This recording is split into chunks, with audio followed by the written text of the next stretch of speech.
Hey, coucou à tous, bienvenue sur ma chaîne YouTube, c'est Kailis, j'espère que vous allez bien. Aujourd'hui, on va parler de quoi? On va parler de la cartomancie et de la voyance, la différence entre être cartomancien et être un voyant. Avant toute chose, n'oubliez pas de vous abonner à ma chaîne, c'est important. N'oubliez pas de liker, bien sûr, si la vidéo vous a plu, et d'activer la petite cloche de notification pour être au courant de toutes les prochaines vidéos qui vont venir. Et surtout, commentez et partagez-la. Sur ce, écoutez, on va commencer maintenant. Donc, cartomancie, voyance, voyance, cartomancie, on commence maintenant.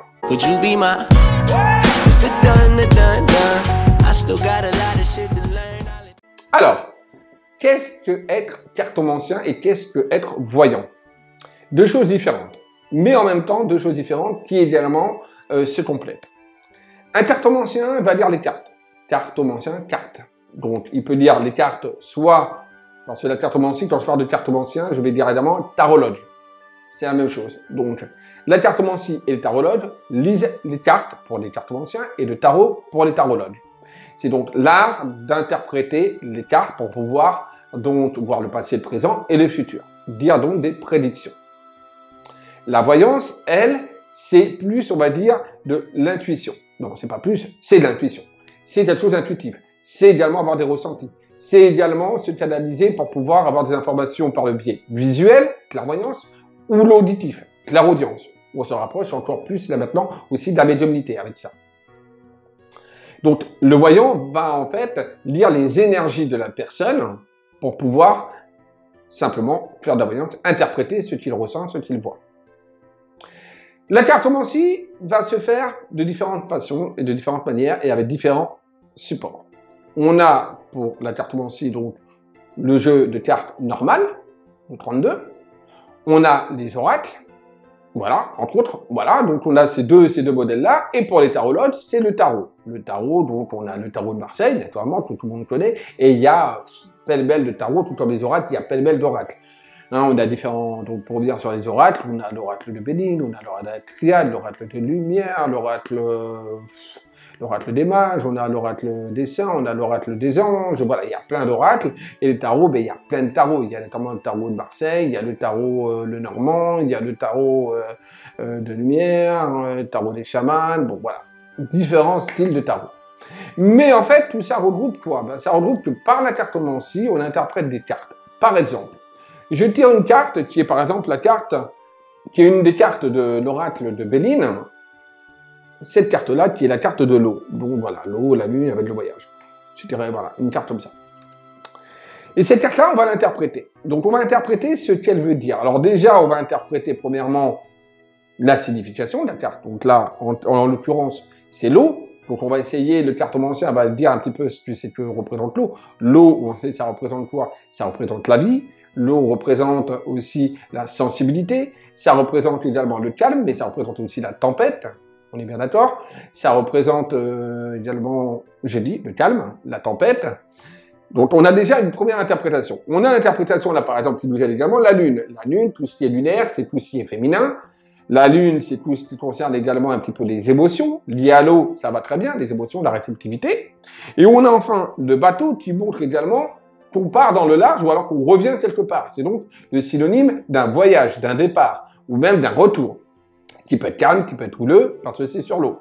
Donc on a une forme d'interprétation qui ressort, et c'est le cartomancien va se caler sur cette interprétation, après qu'on a dans les livres, beaucoup plus complète, et beaucoup plus complexe que je fais là actuellement. Là c'est juste, voilà, moi je fais des vidéos pour les gens lambda, je fais pas des vidéos pour les voyants, les médiums, etc. Je fais des vidéos pour que les gens comprennent plus ou moins ce que c'est que l'ésotérisme et la voyance et la médiumnité, la cartomancie, etc. Donc là, je fais vraiment quelque chose de simple. Donc là, c'est une explication très succincte, très simple de la carte. Et de là, le cartomancien va interpréter, tout simplement, par rapport au tirage qu'il va faire. Mais ça, on y reviendra dans d'autres vidéos sur les méthodes de tirage.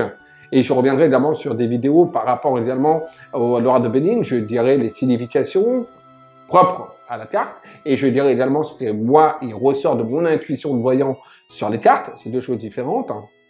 Donc, pour revenir à la base de ce que je voulais dire, la carte, donc le cartomancien va donc interpréter tout simplement cette carte de manière pure. Donc l'eau, voilà, ça veut dire ça, ça et ça. Voilà. Ça, c'est un cartomancien. Un tarologue peut par exemple sortir pareil on va dire l'empereur, la carte numéro 3 du tarot, l'empereur, et va tout simplement interpréter ce que veut dire l'empereur. Donc un homme de pouvoir ainsi important, qui a une certaine stature, avec la réussite, etc. Bon, bref, voilà, la carte de l'empereur. Donc il va lire, interpréter, c'est ce qu'il va faire. Le voyant, lui, qu'est-ce qu'il va faire? Il a besoin de support, des fois, comme des fois, il peut très bien ne pas utiliser support. S'il utilise l'oracle ou un tarot en tant que support, ça va lui donner des informations beaucoup plus complètes que le cartomancien. Attention, ça veut dire que le cartomancien, ça va être nul. Attention, ça ne veut pas dire que le cartomancien, c'est quelque chose de minime. Loin de là. Les cartomanciens, des fois, certains cartomanciens sont bien meilleurs que certains voyants, par l'interprétation pure des cartes. Mais le voyant, lui, qu'est-ce qu'il va aller? Il va aller un peu plus loin, c'est-à-dire qu'il va, de cette carte, ça va lui donner d'autres informations qui n'ont rien à voir peut-être même à la question. Ça va lui donner une intuition, ça va lui donner des ressentis. C'est un complément d'information, en fait, les cartes pour le voyant. Que le cartomancien, lui, c'est pas un complément d'information, c'est son information. D'accord? Donc voilà. La différence entre cartomancie et voyant, c'est que le cartomancien va utiliser que les cartes, le support des cartes, va les interpréter. Je parle d'un cartomancien pur, simple. D'accord? Et un cartomancien n'utilise pas son intuition. Parce que dès qu'on utilise l'intuition, bien qu'on a tous une intuition, on passe un petit peu dans le domaine de la voyance. Mais un cartomancien pur va interpréter les cartes, la position des cartes. Et attention, un cartomancien, comme je le répète, peut être aussi bien, aussi meilleur, si ce n'est même des fois plus, qu'un voyant. Le voyant, lui, va utiliser sa voyance, tout simplement, va utiliser ses capacités de voyance, de ressenti, d'intuition, de clairvoyance, de clairaudience, sans support, mais également avec les cartes avec support, qui va donner plus d'informations, plus détaillées, ou on va dire, va aller plus en profondeur, ou va pouvoir partir sur d'autres chemins, autres que la question qui a été posée par justement le biais des cartes. Donc voilà, j'ai fait un truc rapide pour un peu faire la différence entre la cartomancie et la voyance, parce que des fois, il ne faut pas mélanger les cartomanciens et des voyants, tout comme il ne faut pas mélanger de la voyance à la médiumnité. D'accord? Deux choses également différentes. On y reviendra d'abord dans une prochaine vidéo. Voilà, c'était une petite vidéo comme ça. Voilà, j'avais envie de faire ces petites vidéos rapides, différentes entre cartomancie et voyant, voyance et cartomancien. Bon, bref, voilà. J'espère que cette vidéo vous a plu. Je vous dis à très vite. N'oubliez pas, aimez-vous, aimez les autres. Likez la vidéo, partagez la vidéo. Je vous dis à très vite. Au revoir. À bientôt.